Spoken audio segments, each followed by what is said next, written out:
दोस्तों आगे बढ़ने से पहले इस वीडियो को ध्यान से देखो। Well, I don't think we should see each other anymore. Oh, that's okay. What? No, it's fine. No problem. I'll meet somebody else. Sure. See, things always even out for me. It's fine. Anyway, it's been really nice dating you for a while, and good luck. दोस्तों इस video में लड़की सोच रही थी कि लड़का उसके लिए गिड़गिड़ाएगा, उससे प्यार की भीख मांगेगा, लेकिन लड़के ने अपना इमोशनल इंटेलिजेंस दिखाकर लड़की को शॉक कर दिया। लड़के ने लड़की को शो कर दिया कि वो इतना ज्यादा इमोशनली इंटेलिजेंट है कि उसे घंटा फर्क नहीं पड़ेगा किसी के छोड़कर चले जाने से। तो दोस्तों देखा आपने, एक इमोशनल इंटेलिजेंट पर्सन किसी को भी उसकी औकात चुटकियों में दिखा सकता है। उसके अलावा दोस्तों एक इंटरनेशनल रिसर्च फर्म ने 515 सीनियर एग्जीक्यूटिव्स पर स्टडी किया, तो पता चला वो लोग जिनके अंदर हायर इमोशनल इंटेलिजेंस है उनका बाकियों से बहुत ज्यादा सक्सेसफुल होने के चांसेस होते हैं, इवन उनसे भी ज्यादा जिनके अंदर हाई आईक्यू है। वहीं 1997 में एक इंश्योरेंस कंपनी के सेल्स एजेंट पर किए गए स्टडी में पता चला इमोशनली वीक सेल्स एजेंट ने जहां मात्र $54,000 के इंश्योरेंस पॉलिसी सोल्ड किए, वहीं इमोशनली इंटेलिजेंट सेल्स एजेंट ने 1,14,000 के इंश्योरेंस पॉलिसी सोल्ड कर दिए। वहीं 103 जर्मन कॉलेज स्टूडेंट्स पर एक सोशल इंटरेक्शन के लिए स्टडी किया गया, तो देखा गया स्टूडेंट्स जो अपने इमोशंस को मैनेज कर पाते थे वो बहुत ज्यादा अमेजिंग तरीके से अपने अपोजिट सेक्स के लोगों से बातचीत कर पाए और उन पे अपना इंप्रेशन बना पाए बाकियों के मुकाबले। तो दोस्तों ये रिसर्चेस बताते हैं कि आपका इमोशनल इंटेलिजेंट होना आपको बहुत ज्यादा फायदा देगा आपकी जिंदगी में। लेकिन अब बात आती है कि इमोशनल इंटेलिजेंस का मतलब होता क्या है। इमोशनल इंटेलिजेंस पर्सन के उस कैपेबिलिटी को कहते हैं जहां वो अपने इमोशंस को पूरी तरह से कंट्रोल और मैनेज कर पाता है। दोस्तों अब हम बात करेंगे कैसे आप इमोशनल इंटेलिजेंस को अचीव कर सकते हो, बस 3 स्टेप्स को फॉलो करके। Step number 1, self awareness. दोस्तों सेल्फ अवेयरनेस का सीधा मतलब होता है कि आप खुद को कितना जानते हो। एक इंसान खुद के कैरेक्टर, फीलिंग्स, मोटिव्स और डिजायर्स को कितना जानता है। 1970s में पहली बार शेले डुवेल ने सेल्फ अवेयरनेस का थ्योरी दिया और कहा कि आपको खुद के अंदर झांकना चाहिए, अपने बिहेवियर को डीपली मॉनिटर करना चाहिए और देखना चाहिए कि आपका बिहेवियर अलाइन कर रहा है आपके मोरल वैल्यूज से। दोस्तों सेल्फ अवेयरनेस यानी आप कंप्लीटली खुद को जानने वाले हो, खुद के इमोशंस को, खुद के बिहेवियर को जानने वाले हो। इसके लिए आपको 3 स्टेप्स लेने होंगे। Step number 1, try daily check ins. Tasha Eurich जो कि ऑथर है insight how other see us book के, वो कहती हैं अपने हर दिन के एंड में 2 से 3 मिनट आप खुद को दो और खुद से 3 क्वेश्चंस पूछो। नंबर 1, आज क्या अच्छा हुआ। नंबर 2, आज क्या अच्छा नहीं हुआ। एंड नंबर 3, मैं कैसे कल और होशियार बन सकता हूं। इससे आपको पता चलेगा आपने डेली क्या अच्छा किया, क्या बुरा किया। इससे आपके अंदर पॉजिटिव और निगेटिव क्वालिटी जो भी हैं उसका एहसास होगा आपको। Second step, know your emotional triggers. हमारे दिमाग में जो अमिगडाला होता है उसका काम होता है मेमोरी बनाना और उसे स्टोर करना हमारे साथ जो इमोशनल इवेंट्स होते हैं उसके। जब भी हमारा कोई इमोशनल ट्रिगरिंग इंसिडेंट होता है तो उसी पास्ट मेमोरी के बेस पर या फिर उसकी वजह से होता है जो अमिगडाला में रिकॉर्डेड है। एग्जाम्पल, अगर किसी इंसान को बचपन से उसके पेरेंट्स द्वारा अच्छे ग्रेड्स ना लाने पर उसे क्रिटिसाइज किया गया हो और उसे बताया गया हो you are not good enough, बड़े होने पर अगर उसके ऑफिस में उसके काम के लिए कोई उसे क्रिटिसाइज करता है, नॉर्मल लोग इग्नोर कर देंगे, लेकिन ये उसके लिए ट्रिगर पॉइंट होगा। यहां उसके बचपन के ओल्ड फीलिंग्स जिंदा हो जाएंगी जहां उसे अच्छा नहीं समझा जाता था और जिस वजह से वो उस इंसान पर बहुत गुस्सा हो जाएगा। तो इस तरह हमारे ट्रिगर्स काम करते हैं। तो सबसे पहले अपने इमोशनल ट्रिगर्स को समझो कि कौन से इमोशनल ट्रिगर्स आपको इमोशनली अनकंट्रोल्ड बना देते हैं। उसके बाद उस इमोशनल ट्रिगर को डीपली अंडरस्टैंड करो कि वो आया कहां से, किस रीजन से आप वहां पर स्ट्रांगली रिएक्ट कर रहे हो, ऐसा क्या हुआ है आपके साथ पास्ट में। तो इस तरह आप अपने ट्रिगर पॉइंट्स और उसके पास्ट रीजंस को जान सकते हो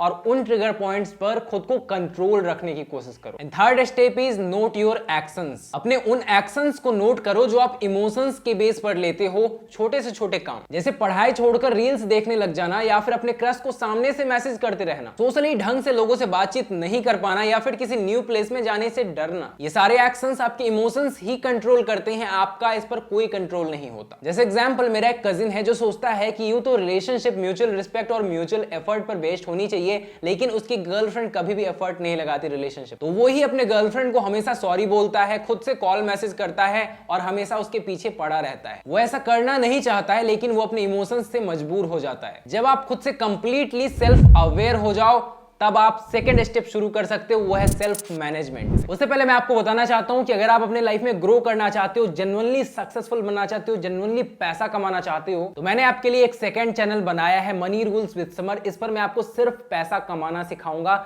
पैसे के बारे में सिखाऊंगा, और इस पर फ्यूचर में बहुत से सक्सेसफुल लोगों के पॉडकास्ट भी आएंगे कि उन्होंने पैसे कैसे कमाए। तो जो लोग बाकी दुनिया के मोह माया से मुक्त हो चुके हैं और पैसे के पीछे भाग रहे हैं, पैसे में बहुत ज्यादा इंटरेस्ट ले रहे हैं, वही लोग इस चैनल को सब्सक्राइब करें, क्योंकि इस पर बहुत ही अमेजिंग वीडियोस आ रही हैं और आने वाली हैं। सेल्फ मैनेजमेंट एक एबिलिटी है जहां आप अपने इमोशंस, बिहेवियर्स और डिजायर्स को पहचान कर उनको अपने फेवर में यूज करना शुरू कर देते हो। इसको अचीव करने के लिए आपको 2 स्टेप्स को फॉलो करना है। Number 1, self motivation. एक दिन एक मॉन्क जो अपने मठ में बैठे थे, उनसे एक ट्रैवलर के ग्रुप ने पूछा कि आप इतने सेल्फ मोटिवेटेड कैसे रहते हो। तो इस पर मॉन्क ने जवाब दिया कि मैं हर दिन सुबह सेल्फ मोटिवेशन की प्रैक्टिस करता हूं। मैं जब हर सुबह उठता हूं तो खुद को अपने गोल्स और एस्पिरेशंस की याद दिलाता हूं। मैं विजुअलाइज करता हूं कि मैं अपने गोल्स को अचीव कर रहा हूं और ऐसा करने से मुझे सुकून और संतुष्टि मिल रहा है। इससे मुझे हर पल याद रहता है कि अगर मैं अपने गोल्स को अचीव कर लूं तो मुझे कितना ज्यादा सुकून और संतुष्टि मिलने वाला है, और ये मुझे पूरे दिन फोकस्ड और मोटिवेटेड रहने में मदद करता है, इवन जब मेरे इमोशंस मुझ पर हावी होने लगते हैं तब भी। और जब मेरे नेगेटिव इमोशंस मुझे बहुत ज्यादा रोकने लगते हैं, तब मैं उन्हें पॉजिटिव अफर्मेशंस करके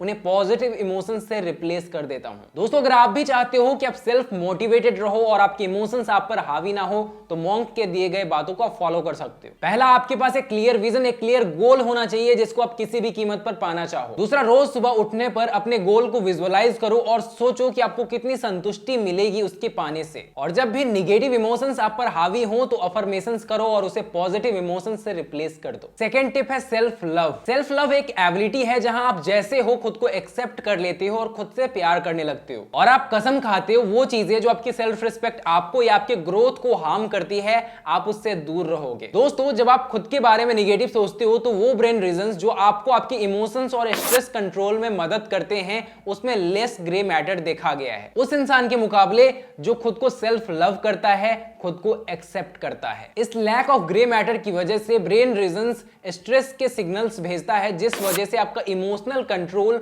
डिसरप्ट होने लगता है। तो पुअर सेल्फ लव आपको आपके इमोशनल कंट्रोल में डिसरप्ट कर देता है, जबकि ग्रेटर सेल्फ लव की वजह से आप अपने इमोशंस को कंट्रोल कर सकते हो, क्योंकि ब्रेन रीजंस में ग्रे मैटर ज्यादा होंगे, जिस वजह से वो इमोशंस और स्ट्रेस को कंट्रोल कर पाएंगे। अब बात आती है how to practice self love. पहली बात, एक्सेप्ट योरसेल्फ। आप जो भी हो अच्छे हो, लेकिन खुद को इंप्रूव करते रहो, क्योंकि आप खुद से प्यार करते हो और आप खुद को सबसे बेहतर बनाना चाहते हो। दूसरी बात, सेल्फ रिस्पेक्ट और गोल ज्यादा इंपॉर्टेंट है किसी भी चीज से। जिस रिश्ते में आपकी वैल्यू नहीं है उसे बिना डाउट छोड़ दो, कितने भी अटैच्ड हो, क्योंकि जो इंसान आपकी वैल्यू नहीं करेगा वो आपसे प्यार किया खाक करेगा। और जो भी डिस्ट्रैक्शंस आपको आपके गोल तक पहुंचने में डिस्टर्ब करे, उनको उड़ा डालो। एंड तीसरी बात, बिजी रहो खुद के वर्ल्ड में। अपने दुनिया में इस तरह आप बिजी रहो कि आपको किसी और की जरूरत ही ना पड़े। जो आपके लिए अवेलेबल है उनको टाइम दो, और जो आपको छोड़कर जा रहे हैं उनके लिए आपको घंटा फर्क नहीं पड़ना चाहिए। आप इतने बिजी हो अपनी जिंदगी में। अब हम बात करेंगे अपने थर्ड प्रो टिप्स की, जो कि सुप्रीम पावरफुल टिप्स है। इसको ध्यान रखना। तो अगर आप सही से समझ गए ना, तो आप अपने इमोशंस को बहुत ही इजीली कंट्रोल कर सकते हैं। Third tip is control yourself. Gita chapter 6 verse 5 में एक बहुत ही ज्यादा पावरफुल श्लोक है। उद्धरेद आत्मनात्मानम नात्मानम वशादेत आत्मेव ह्यात्मनो बंधुर आत्मेव रिप्रात्मना। इस श्लोक का मतलब है आत्मा के द्वारा आत्मा को ऊपर उठाएं, आत्मा को भोग या गलत आचरण के द्वारा पतित या खिन्न ना होने दे, क्योंकि आत्मा ही आत्मा का मित्र है और आत्मा ही आत्मा का शत्रु है। यहाँ आत्मा का मतलब है आप और हम। अब इसे मैं सिंपल शब्दों में समझाता हूं। आप अच्छे काम करके खुद के द्वारा खुद को ऊपर उठा सकते हो, या फिर गंदे काम करके खुद के द्वारा ही खुद को नीचे गिरा सकते हो। आप क्या करने वाले हो अल्टीमेटली ये आपके ही हाथ में है, क्योंकि आप ही खुद के मित्र हो और आप ही खुद के शत्रु भी हो। दोस्तों, ये जो आपका मन है ये आप ही हो। आप खुद से ही पूछो ना, आप खुद को ऊपर उठाना चाहते हो या फिर आप खुद को नीचे गिराना चाहते हो? जैसा जवाब मिले वैसा ही एक्ट करना। अगर आप गलत इमोशंस के पीछे जाओगे तो आप खुद को नीचे गिराओगे, अगर आप सही इमोशंस के पीछे जाओगे तो आप खुद को ऊपर उठाओगे। दोस्तों, attitude to conquer the world हमने जो बुक बनाया है उसमें भी आपको ऐसे ही अमेजिंग बातें सीखने को मिलेंगी, और उसमें ऐसी ऐसी बातें बताई है मैंने जो लिटरली आपके एटीट्यूड को चेंज कर देंगी। Best career advice, best relationship advice, value चाहिए सोसाइटी में उसके लिए एडवाइस, पीसफुल माइंड के लिए एडवाइस। चारों चीजों को इस बुक में अचीव कर सकते हो, लिंक डिस्क्रिप्शन में है, जाओ और बाय करो। दोस्तों आई होप आपको वीडियो पसंद आई है तो फटाक से एक लाइक करें और ऐसे ही अमेजिंग वीडियो देखने के लिए चैनल को सब्सक्राइब करके बेल आइकन जरूर से दबाएं। दोस्तों अगर आपको जानना है कैसे वुमेन्स को चेज करना आपको एक लूजर बना सकता है तो इस वीडियो को देखो, और अगर आपको एक हाई वैल्यू मैन बनना है तो इस वीडियो को देखो। दोस्तों thanks for watching guys, love you all.